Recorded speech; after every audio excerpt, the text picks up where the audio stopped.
په خوست کې دوه ځوانان ورته شول چیرې ونې لګولې چې بهار روان دی یوه ونه یې زما په نام لګولې وه نن خبر شوم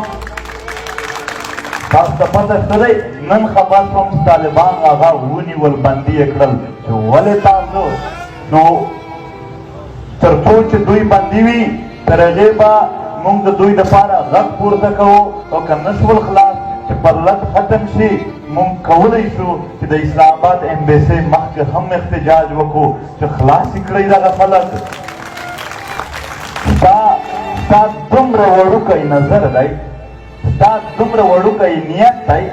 چې یو وړوکې پرچې د یو ونې سره لګېدلې ده نیشې برداشت کولی ته پوره حکومتونه چلوي طالبه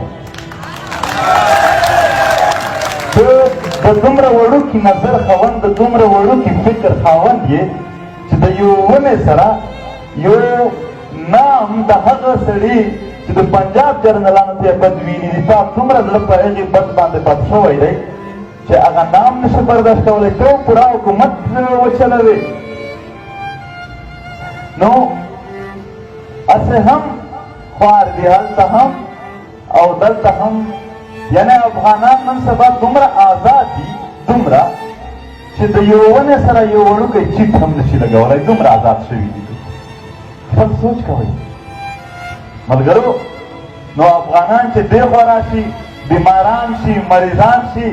بیا د نور آکاګان پسې راټول شي هغه یې ونسي نن په ټانک کې 1.5 افغانان زمونږ خوند یې دفاع کې زمونږ وروڼه دي افغانان هغه یې نیولي دي او هغه یې بندي کړي دي د ټانک پي ټي ایم دلته ملګري ناست دي دوی د هغې جیل هم د مفت وکالت هم ټوله خرچه به هم پي ټي ایم کوي او هغو دپاره چې احتجاج ضرورت وي هغه د حماسه ورته کښېنوي